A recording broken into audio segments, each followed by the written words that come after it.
Hi, I'm Sam Eckmann of Gold Derby, and I am here with Carl Lumbly of The Falcon and the Winter Soldier on Disney Plus.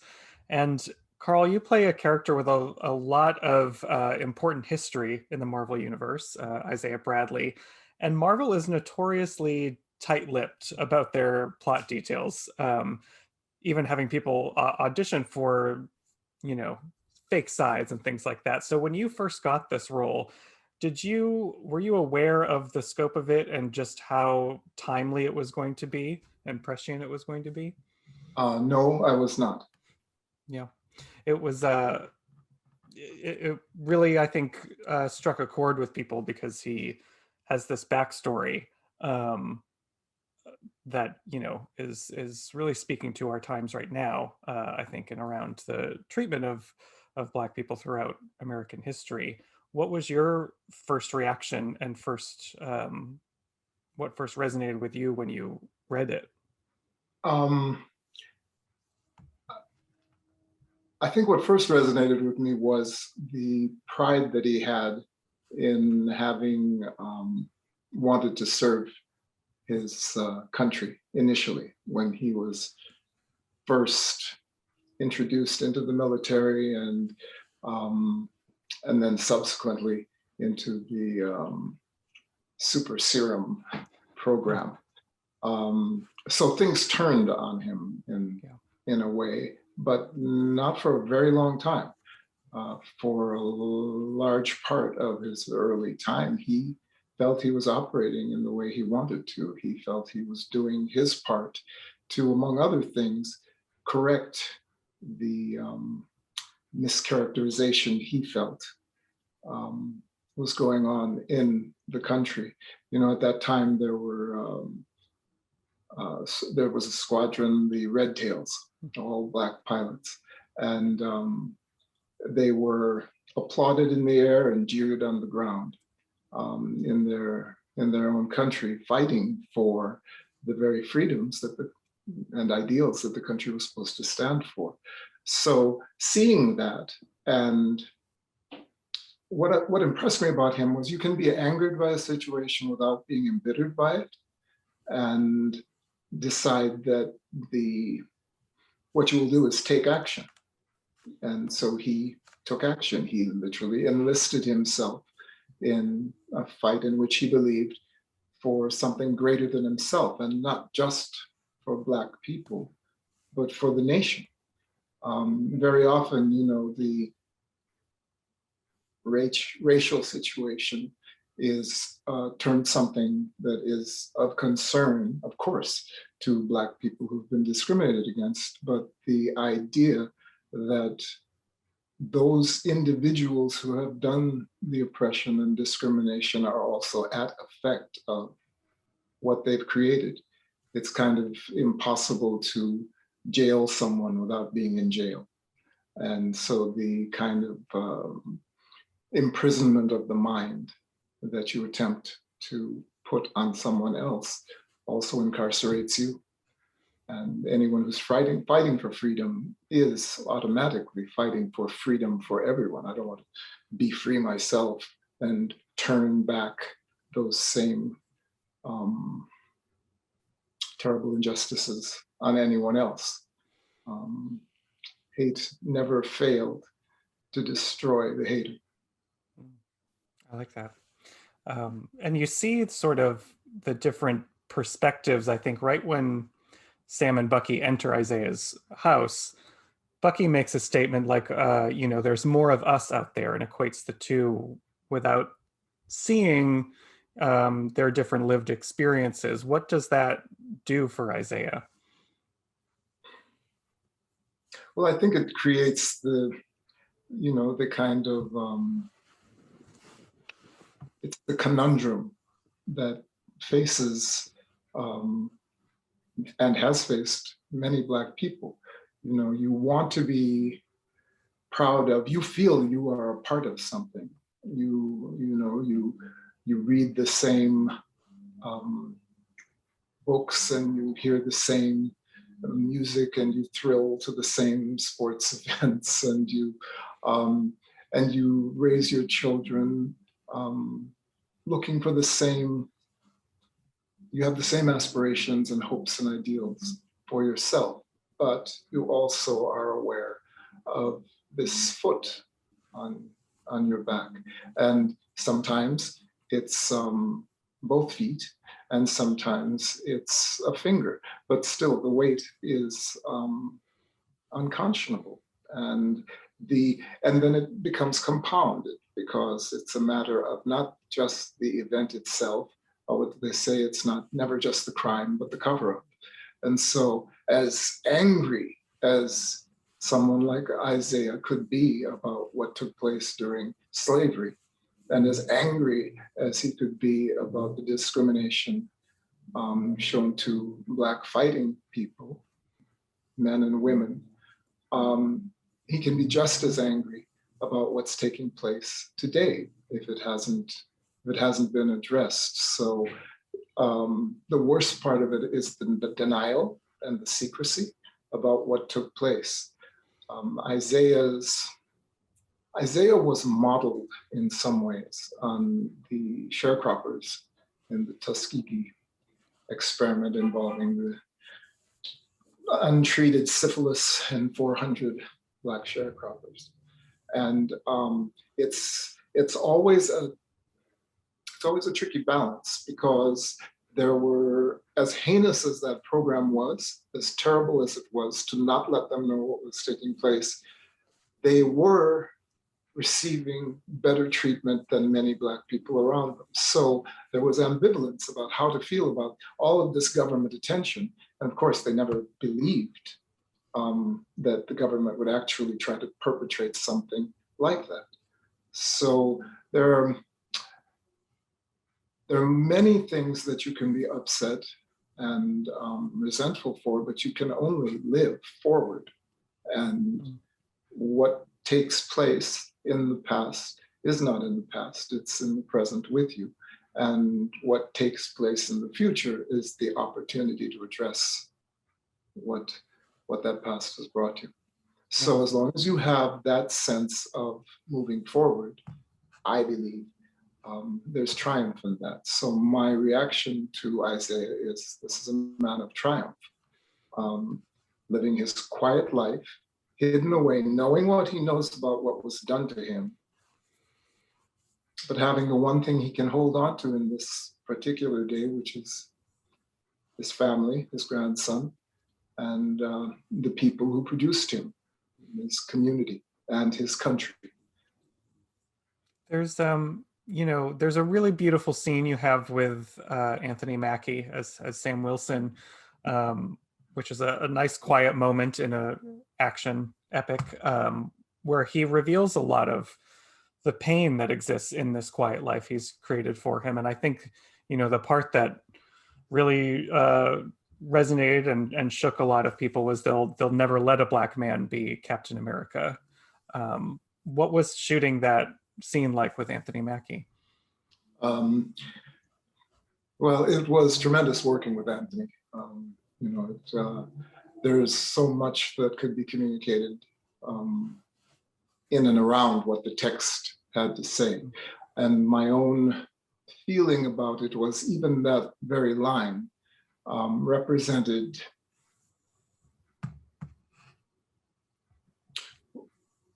a man from a generation who had reason to have no hope, who in fact perhaps had a distrust of feeling hope and optimism, looking at a young man like Sam and his generation, striving for the very same things that he strove for. And there's one half of you wants to warn him. The other half of you is exactly where he was. So when he says no self-respecting Black man would ever want to be, it's not because simply he doesn't believe that the government has treated Sam in a way that would make him want to be. It's not as much about the shame that he feels Sam should feel for striving or aspiring. It's also about the fact that this was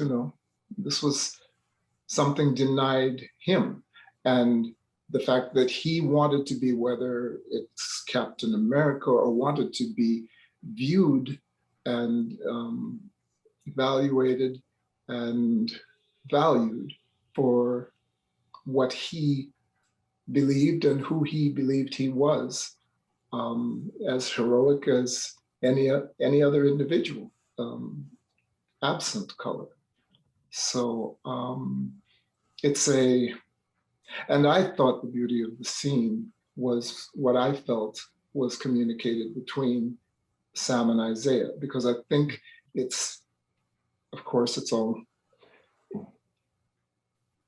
in my spirit, but I believe it was communicated that I don't know that I have the same understandings that you seem to have about the world in which you live.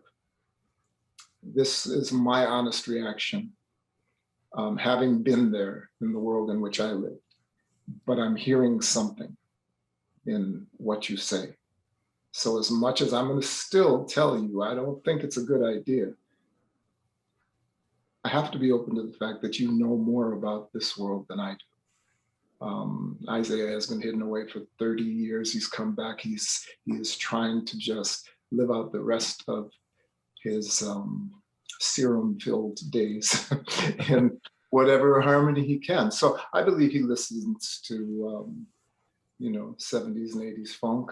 I believe he has a penchant for reggae. I believe he reads, and I believe he pays attention to what's going on, and he's trying to raise a grandchild. And I think he's trying to hold on to those things that he believes. He just doesn't feel he can share them with anyone because it's too vulnerable. We never will know what happened to Isaiah. And that's a massive amount of pain, but no one lives without pain. And it's the triumph over it that makes the difference. So in a certain way, I think he appreciates Sam's nature and probably doesn't think that Sam will pay attention to him, which obviously he doesn't. Well, it is a nice sharing moment between two generations, I think. And speaking of that, the pain that you talked about, he shares a lot. We learned some aspects of him, like he has been jailed, he's been experimented on, he's lost his wife. But because it's just one scene, certain specifics are sort of left to the imagination. Did you go back like into the comic books because he has such a rich history there of things to dive into? Did you go back to sort of grab anything to color that for yourself? No, I didn't. I knew some facts, but I felt, and I generally feel that, the richest history that I can plumb is my own. And in so many ways, fortunately and unfortunately, I can fully relate to Isaiah, especially in terms of having to develop a strategy for survival, a strategy for keeping your mind and your heart intact, and for not giving way to, as I said earlier, hatred. Would you ever, because there's a lot of conversation about this character and that scene in particular after it aired, would you ever be interested in exploring the backstory like in live action on screen, or is that something you prefer having sort of in the imagination of viewers? Does the sun rise in the east? I would very much be very happy to explore that. And I think in so many ways, I've done so many explorations like this. I've had the opportunity to walk in any number of kinds of shoes that I wouldn't walk in if I was just putting on my own. And that's the joy of doing this work. So anytime I have an opportunity, I would love to. This particular character I love because there are aspects of him that remind me of my father. You don't necessarily get an award for having lived a successful life, and sometimes successful life is a quantification. Amassing a certain amount of money or having a certain amount of power. But very often a successful life is simply not losing your capacity for love and remaining alive to the possibility that exists in every moment. And that was both my mother and my father. And that's what I think Isaiah is about. If you manage to survive, it's your responsibility to live your best existence. And sometimes it's a paucity, but it's what you have, and it's